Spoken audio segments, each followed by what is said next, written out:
सकते। और हमें भेड़ नहीं चाहिए, हमें भेड़ नहीं चाहिए, हमें शेर चाहिए।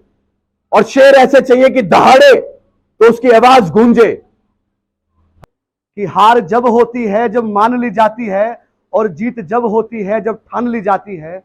आप लोगों को भैया आज ग्राम चुरादेव में श्री गगन यादव जी जो आई रेजिमेंट का मूवमेंट चला रहे हैं, पधारे हैं भाई। यहाँ जाए हैं अपने इस पूरे भारत में जो आई रेजिमेंट के लिए मूवमेंट चला रहे हैं उसके लिए गांव पधारे हैं भाई। गांव वालों को जो है आई रेजिमेंट के बारे में जानकारी देंगे, कैसे भाई अपनी समाज और आई समाज के लिए रेजिमेंट हम ले सकते हैं। और भाई संघर्ष कर रहे हैं काफ़ी कई सालों से लगातार। तो मैं अपनी बात शुरुआत इस बात से करता हूं कि हार जब होती है जब मान ली जाती है, और जीत जब होती है जब ठान ली जाती है। आप लोगों को यह तय करना है कि आपको जीतना है या हारना है, मानना है या ठानना है। मैं अपनी बात की शुरुआत करता हूं कि हम लोग जिस मिशन को लेकर निकले हैं, भाई गगन यादव जी लगभग हिंदुस्तान के 7 स्टेट इन्होंने पूरे कवर कर लिए हैं, 9 स्टेट, और उत्तर भारत के तो लगभग सारे स्टेट इन लोगों ने कवर कर लिए हैं। और मुद्दा यही है कि भारतीय सेना में अहि रेजिमेंट का गठन हो। आजादी से पूर्व और आजादी के बाद भी आज तक हम लोग प्रयासरत हैं कि वे भारतीय सेना में अहि रेजिमेंट बननी चाहिए। और क्यों बननी चाहिए? क्योंकि इसलिए बननी चाहिए क्योंकि भारतीय सेना में हम लोगों ने इतने बलिदान, अपना पराक्रम और हम लोगों ने अपना बलिदान दिए हैं। जैसे अन्य जातियों की भारतीय सेना में रेजिमेंट्स है, मैं नाम नहीं किसी का लेना चाहता, तो हम केवल ये कहना चाहते हैं कि कम से कम जो हमारा अधिकार है, जो हमें कंधे पे नाम है, कम से कम वो हम अपने बलिदान के बदले, अपनी सेवा के बदले हम केवल अपना जो है कंधे पे नाम मांगते हैं। लेकिन राजनीतिक कारणों से स्थिति ऐसी रही कि रेजिमेंट नहीं बन पाई, लोग जागरूक नहीं हो पाए। आजादी के बाद से अगर मैं युद्धों की बात करूं तो आजादी से पहले भी 57 का चाहे युद्ध रहा हो, हमारा क्रांति गदर जिसको हम लोग कहते हैं, मेरठ की क्रांति धरा से शुरू हुआ 1857, 10 में 1857 की वो रात जिस दिन धन सिंह कोतवाल के नेतृत्व में पूरे हिंदुस्तान में जिसकी मसाल जली, इसी को लेकर 1857 में रेवाड़ी नरेश राजा तुलाराम जी ने उसका नेतृत्व किया रेवाड़ी में। आजादी के बाद अगर हम बात करें तो सन 47 में जो कबायलियों का द्वारा हमला हुआ उसमें भी भारत के वीर सैनिक अहीर का बड़ा योगदान रहा। मैं 62 की बात करूं जो सबसे विश्व का 8 युद्ध है, उसमें एक युद्ध सन 62 में जो चुशुल की लड़ाई थी, जंगला वॉर, वो उसमें आता है जिसमें 114 सैनिकों ने, हमारे वीरों ने शहादत दी और 1300 सैनिकों को उनको चाइना को मार दिया। मैं 65 की बात करूं हाजी पीर की, मैं 71 की बात करूं पूरी पाकिस्तान जिससे बांग्लादेश बना, मैं 99 के कारगिल वॉर की बात करूं, या मैं बात करूं सर्जिकल स्ट्राइक की जिसका नेतृत्व राव कपिल यादव ने किया। तो आज विडंबना हमारे सामने यह है कि आजादी के 70-75 वर्ष के बाद भी हम अपने अधिकार के लिए लड़ रहे हैं और सरकार हमारे हक और अधिकार को जो हमें मिलना चाहिए उसको अनदेखा कर रही है। इसी सब मुद्दों को लेकर हम सब लोग निकले हैं अपने घरों को छोड़कर। हमको भी अपनी सारी चीजें, मैं खुद एडवोकेट हूं तो मैंने भी वकालत छोड़ के 2024 तक के लिए कम से कम समाज में ये लोगों को जाए, हम लोग बताएं, जागृत करें कि भाई हमारा हक है, हमारा अधिकार है, भारतीय सेना में बननी चाहिए। इसी मुद्दों को लेकर हम भाई गगन यादव के नेतृत्व में निकले हैं। भाई गगन बहुत मेहनत करते हैं। बड़ा जब हम इनसे पहली बार मिले 18 में तो ये रेजिमेंट पर काम कर रहे थे हरियाणा में, राव अजीत सिंह जी के साथ में मुलाकात हुई भाई से मेरठी, हम बड़े प्रभावित हुए, इनके साथ लगे और 18 के बाद लगातार हमको घूमने का मौका मिला। इसी के परिप्रेक्ष्य में आज हम लोग आपके बीच में आए हैं। मैं एक बात भाई के लिए कह देना चाहता हूं, उड़ानों पे वक्त भारी है, उड़ान वालों उड़ानों पे वक्त भारी है, अब गाड़ी घोड़ों की नहीं अब हौसलों की बारी है। ये कतरा होके तूफानों से जंग लड़ता है, इस गगन यादव को आगे बढ़ाना आप सबकी जिम्मेदारी है। मैं तो अकेला ही चला था मंजिले गालिब, लोग मिलते गए कारवा बनता गया, तो हम तो वो लोग अकेले चले थे घर से मेरठ क्रांति धरा से। जब हम चलते गए तो लोग मिलते गए, उसी श्रृंखला में आप लोग हमसे मिले। देखिए, कई वर्षों से जिस प्रकार तमाम जाति आधारित रेजिमेंट्स हैं, जिस प्रकार जातियों पर एक व्यवस्था बनी हुई है रेजिमेंट की, उसी क्रम में यादव समाज की भी कई वर्षों से ये मांग उठती आ रही है कि हमारी भी हिस्सेदारी फौज में हो, जिसके लिए कई वर्षों से ये समाज संघर्ष कर रहा है, लेकिन बड़े दुर्भाग्य की बात है कि आज तक हमारी इस मांग को स्वीकारा नहीं गया है। ना स्वीकार करने की वजह सिर्फ इतनी है कि इस समाज ने कभी अपने घर की दहलीजों को लांघना जरूरी नहीं समझा। यह आपको मानना पड़ेगा। हम लोग आजकल सोशल मीडिया में एक्टिव रहते हैं। हम फोन पर देखना जरूरी समझ लेते हैं कि हम देखते हैं भाई फलाना जगह क्या हो रहा है, कार्यक्रम हम यहीं से बैठे बैठे देख लेंगे। इसमें आप अपनी बढ़ाई मत समझो कि आपके फोन में नेट है तो आप यहीं से बैठे बैठे देख लोगे। ये फोन आपके समाज को कमजोर बना रहा है, क्योंकि आप बैठ नहीं पा रहे हो एक दूसरे के बीच। तो समाज को अगर आपको ताकतवर बनाना है तो जरूरी है आपको समाज के बीच बैठना। और बड़े दुर्भाग्य की बात है कि आज की तारीख में इस समाज के साथ शोषण हो रहा है। और हम सिर्फ एक मुद्दे को लेकर चले थे, अही रेजिमेंट, लेकिन तमाम मुद्दे समाज के हमें दिखे और लोगों का भरोसा हुआ और उन्होंने चाहा कि आप इस मुद्दे में भी हमारे साथ कंधे से कंधा मिलाकर चले। अभी आप लोगों के यहां से हम लोग सीधा मध्य प्रदेश निकलेंगे, शिवपुरी जिले में। वहां एक्सीडेंट हो गया, एक बच्ची साइकिल से आ रही थी कोचिंग से पढ़ते हुए, तो पुलिस वालों की गाड़ी उसके ऊपर चढ़ गई, तो बच्ची की मौत हो गई उसमें। तो उनके परिवार वाले चाहते हैं कि हम वहां पर पहुंचे। तो ऐसा नहीं है सिर्फ इस मुद्दे पर, लेकिन कहीं ना कहीं से तो शुरुआत करी। और इस समाज को मैं बता देना चाहता हूं कि लोकतंत्र में आप संख्या बल के आधार पर कुछ भी करवा सकते हो, बशर्त है कि आपको अपनी गर्दनें गिनवानी पड़ेंगी। आज की तारीख में ये कलयुग है। या राम अगर ढिंडोरा पीटेगा ना कि मैं राम हूं राम हूं, राम की सुनवाई नहीं है यहां। तो अगर राम संख्या बल ना जुटा पाए तो उसी में कोई ना कोई दाग है। और अगर रावण ही संख्या बल इकट्ठा कर दे तो रावण एकदम पवित्र है। यह व्यवस्था बन चुकी है आज की तारीख में।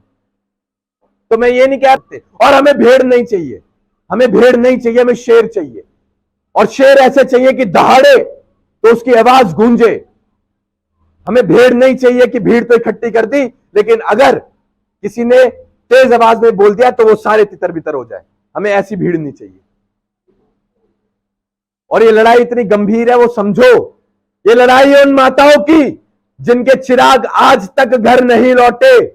ये लड़ाई है उन बहनों की जिनके सुहाग उजड़ गए। ये लड़ाई है उन बहनों की जो कलाइयां ढूंढ रही है राखी बांधने के लिए। तो ये कितनी गंभीर लड़ाई है। जब तक उस गंभीरता के साथ आप अपने घरों से बाहर नहीं निकलेंगे, आप इस लड़ाई को में सफलता नहीं प्राप्त कर सकते। इस लड़ाई में आप तब तक सफलता प्राप्त नहीं कर सकते जब तक आप इसके भाव को नहीं समझ पाएंगे। और जरूरी है आप समझना।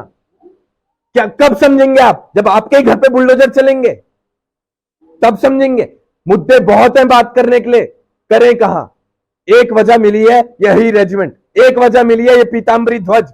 और मैं अक्सर कहता हूं कि आज की तारीख में समाज के पास एक मुद्दा है जो हम सबको एक छत के नीचे बैठा रहा है। नहीं तो राजनीतिक विचारधाराओं ने हमें ऐसा बांट दिया है, कोई समाजवादी में, कोई भाजपा में, कोई कांग्रेस में, कोई आम आदमी पार्टी में। और एक ही परिवार के अगर 4 लोग अलग अलग पार्टी में भी हैं तो वो एक साथ बैठकर खाना नहीं खा रहे, पानी नहीं पी रहे। तो समाज कमजोर कहां हुआ? समाज यहां कमजोर हुआ। समाज यहां कमजोर हुआ जब आपने संगठन को जो ताकत देनी चाहिए थी वो संगठन को ना देकर आपने ताकत दी तो राजनीतिक दलों को ताकत दी। और जब राजनीतिक दलों को आपने ताकत दी तो उन्होंने आपको क्या कहकर लटका दिया कि 5 साल तक रुको, सत्ता में रहेंगे तो भी रुको कि हमारी छवि खराब ना हो जाए, और ना रहे तो भी रुको कि अगली बार जब आएंगे तब आपकी सुन लेंगे। आपकी सुनवाई है कहां? आप समझो, एक संगठन हमेशा एक राजनीतिक दल से ताकतवर होता है। और इसका उदाहरण है आरएसएस। आरएसएस बीजेपी को चलाता है और उस पॉलिटिकल पार्टी से मजबूत है ये संगठन। लेकिन हमने संगठन को महत्वता देनी बंद कर दी। हम संगठित रहकर क्या क्या करवा सकते हैं। आपको किसी नेता के पास जाने की जरूरत नहीं, नेता आपके बीच आएगा। आप उस लायक बनो, और लायक बनने के लिए आप अपने संख्या बल पे काम करो।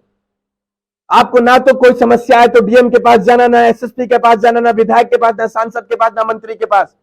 आपको जाना है तो किसके पास जाना है? आपको अपने समाज के पास आना है, समाज से बात करनी है, समाज के लोगों को जगाना है। ये सारे लोग आपके बीच आएंगे, ये सारे लोग आपके बीच आएंगे। उस लायक बनो। इधर उधर मत भागो, अब बहुत हो गया, कमियां बहुत हैं, अब वक्त है कमियों को सुधारने का।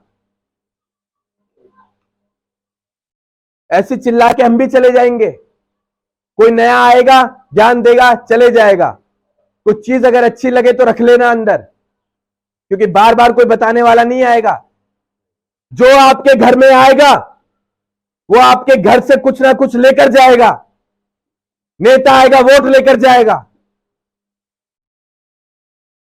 हम आपके वोट के लिए नहीं भटक रहे हैं, हम आपको जगाने के लिए भटक रहे हैं, क्योंकि हम देख रहे हैं दर्द, हम देख रहे हैं दर्द, हमारे समाज के लोगों की वो हालत है। मैं अक्सर कहता हूं कि पश्चिम यूपी वालों का पेट भरा हुआ है, अभी अंगाई आ रही है, हमारी मुच्छों में अंठे लग रहे हैं, क्योंकि दूध घी दही बराबर मिल रही है। जाके देखो वहां जहां समाज के लोगों को एक जग में अगर एक चम्मच दही मिला दी तो उसी को छाछ समझ के पी रहे हैं, उसी में खुश हैं। तो ये भी है मेरा समाज। तो आप तो नहीं देख पा रहे हो ना, वहां जाकर हम देख के आए हैं। तो मैं आपको दिखाना चाह रहा हूं कि आपका समाज अभी कहां खड़ा है। और 26 करोड़ अगर हम गिनवा रहे हैं तो ये 26 करोड़ में मौजूद हर एक व्यक्ति की यह जिम्मेदारी है, अगर वो अपने आप को इस 26 करोड़ की गिनती में मानता है तो, कि अगर इस 26 करोड़ में निम्न तबके का व्यक्ति भी, सबसे छोटा व्यक्ति भी मेरे समाज का अगर कमजोर है तो उसे ताकत देने की जिम्मेदारी हम सब की है।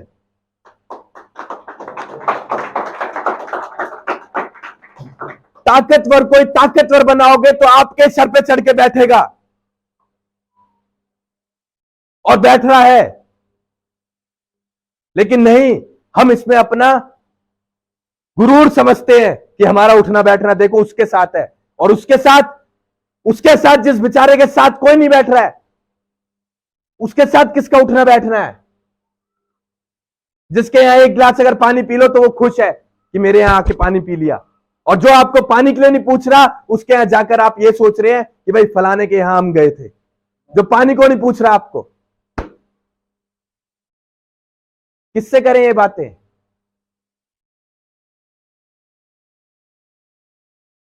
कौन सुधारेगा इन व्यवस्थाओं को? आप और हम मिलकर सुधारेंगे। कौन लड़ेगा? आप और हम लड़ेंगे। किनके लिए लड़ेंगे? इन बच्चों के लिए लड़ेंगे। क्यों लड़ेंगे? जिससे कि कल को वो गाली ना दें कि मेरा समाज जब संगठित होना था तब संगठित नहीं हुआ। तो आप लोगों से तो हाथ जोड़कर कह के जाऊंगा, साहब 2024 के सेंट्रल इलेक्शन आ रहे हैं, अभी एक लड़ाई यही रेजिमेंट की चल रही है। इस लड़ाई को तरीके से लड़ते हैं, और लड़ाई सिर्फ दो ही है देश में, एक फसल की, एक नस्ल की। फसल की लड़ाई आपने देखी, सरकार ने घुटने टेके। एक ये नस्ल की लड़ाई है, ये नस्ल की लड़ाई है समाज के नस्ल की। और इस लड़ाई को भी आप ऐसे लड़के दिखा दो कि सरकार आपके सामने घुटने टेके, नहीं तो आपका वर्चस्व आज की तारीख में खत्म हो रहा है। चाहे कितने गुरूर में, कितने अभिमान में आप घूमते रहे, आपकी इनकी नजरों में कोई गिनती नहीं है। किसी व्यक्ति के लिए मान सम्मान स्वाभिमान से बड़ा कुछ नहीं होना चाहिए। अगर इससे बड़ा किसी के लिए कुछ है तो उसका जीवन कुत्ते के समान है। कड़वी बात है लेकिन मानो, मान सम्मान स्वाभिमान से बड़ा किसी व्यक्ति के लिए कुछ अगर है तो उसका जीवन कुत्ते के समान है। क्यों कुत्ते के समान है? क्योंकि 2 वक्त की रोटी कुत्ते को भी मिल जाती है, लेकिन वो थाली जब उसे मिलती है तो थाली के साथ गाली भी मिलती है। इंसान चाहता है इज्जत की रोटी, और इज्जत की रोटी कमानी पड़ेगी, और कमाने के लिए घरों को छोड़ना पड़ेगा, चिल्लाना पड़ेगा, लड़ना पड़ेगा।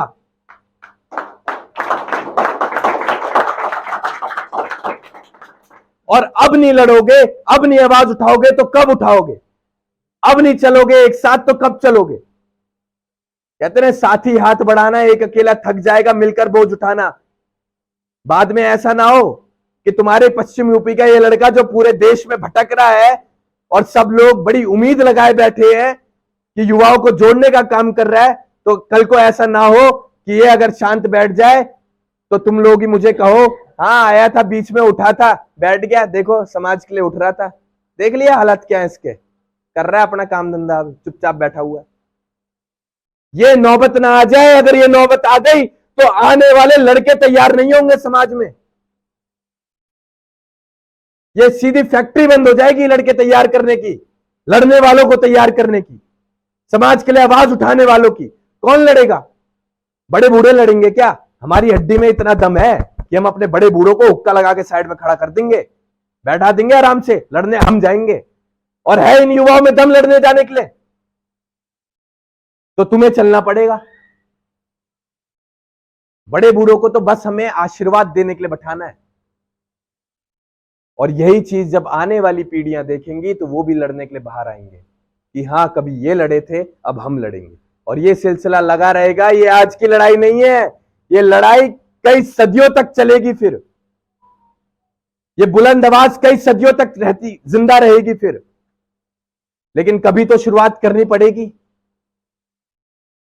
मानते हो आप, मानते हो आप कि आज की तारीख में आपके पास कोई ऐसा संगठन नहीं है जो बेजुबान को आवाज दे सके, कमजोर को ताकत दे सके, रोते हुए के आंसू पोंछ सके, दुखी को सुख का आभास करा सके, और अगर कुछ भी ना कर सके तो आपके लिए खड़ा हो सके? क्या कोई ऐसा संगठन है आपके पास? है आपके पास? तो काम कौन करेगा? सुधार कौन करेगा? तैयार कौन करेगा? आवाज कौन उठाएगा? लड़ेगा कौन? चिल्लाएगा कौन? घरों से बाहर कौन निकलेगा? जब हम निकले हुए हैं तो साथ आओ ना, साथ आओ। समाज के बीच कह के जा रहा हूं, कभी अगर काम में, इरादे में खोट नजर आए तो बैठा देना, सीधा बैठा देना। समाज से बड़ा कोई नहीं होता। समाज के बीच क्या कर जा रहा हूं, कभी अगर नजर में खोट दिखे, इरादों में कुछ भी मिलावट दिखे तो वहीं बैठा देना। वचन देके जाता हूं, दोबारा खड़ा नहीं होऊंगा समाज के बीच, लेकिन गुरूर के साथ खड़ा होऊंगा। अगर ईमानदारी से चल रहा हूं, सच्ची लगन और ईमानदारी के साथ चल रहा हूं, तो ऐसी शेर की तरह दौड़ूंगा और बड़े गुरूर और स्वाभिमान के साथ आप लोगों के बीच बार बार आऊंगा। जय श्री कृष्ण।